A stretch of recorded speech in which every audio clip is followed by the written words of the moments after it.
Right after the Civil War, Congress had voted to bring in 4 regiments. These men was out of a job. The war was over. Most of them could not go back into slavery. So Congress had voted to bring in the 9th and 10th Cavalry, 24th and 25th Infantry. The infantry ended up in a little place called Greenville, Louisiana, and the 10th Cavalry went to San Angelo, Texas. All the troopers ended up out west. The reason why they ended up out west because there was a Native American uprising at the time. And these young men went out there and done the job.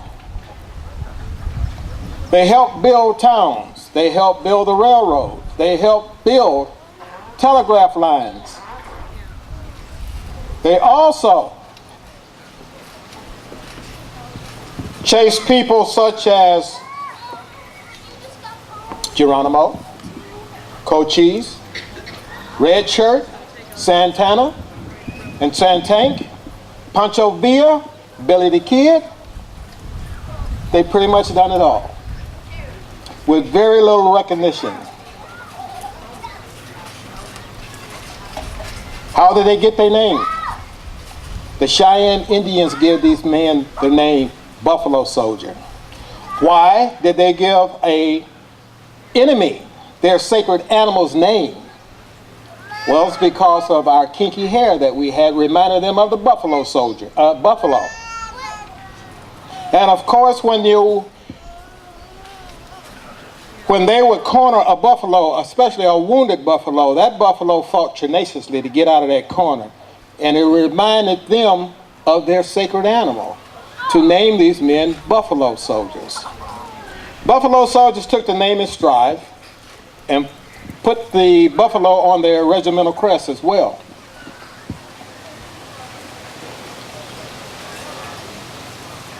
There are many, many stories about the Buffalo Soldiers. It all depends on who tells the story. But as far as I'm concerned, these young men was courageous. They're usually in the teens, 18 years old or younger. I have heard where there have been several young men who have joined the army at the time and they found out they were 16. They ran off from home and their parents had found them. And believe it or not, they could get out of the army if the parent would sign a petition to get their son out of the military. Ladies, I'm sure you're sitting there wondering, well, what that have to do with me? There was one young lady who joined the Buffalo Soldiers. Her name was Kathy Williams. She joined the military as William Kathy. She turned her name around. She was approximately about 5'9" and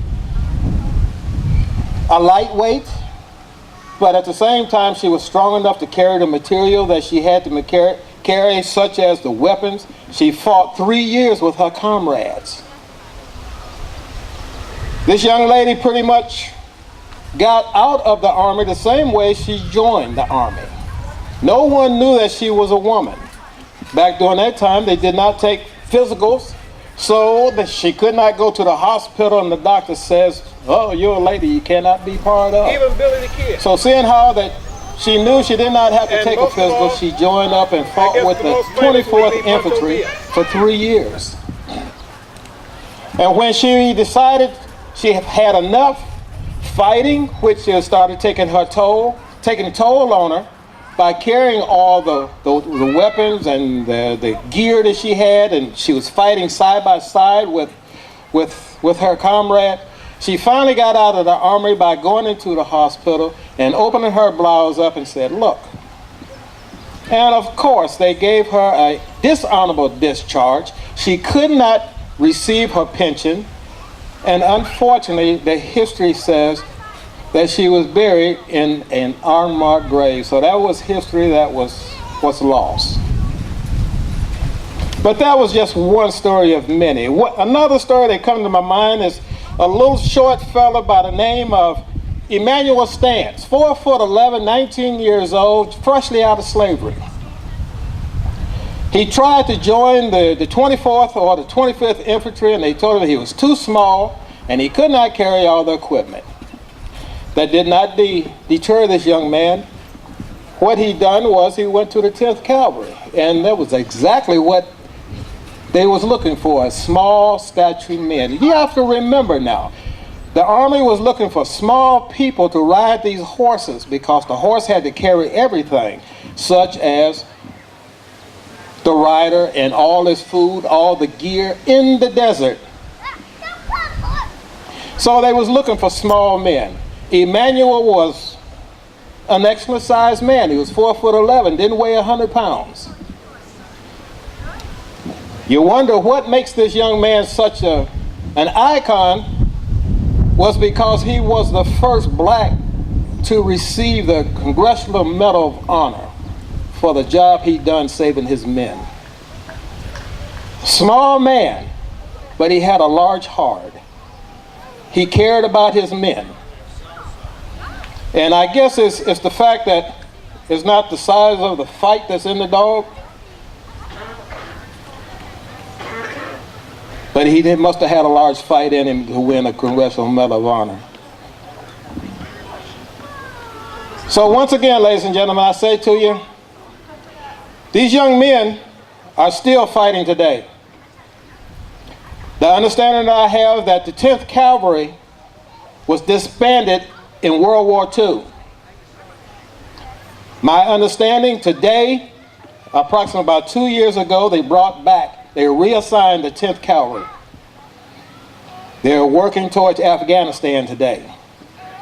Ladies and gentlemen, when you see a soldier, regardless what unit he's in, if you see that uniform on him, by all means say thank you. Because if it wasn't for him, it would not be us. With that, I'd like to say thank you. If you have any questions, I would love to answer any question that you have. But remember that soldier. He's keeping us free. Thank you very much.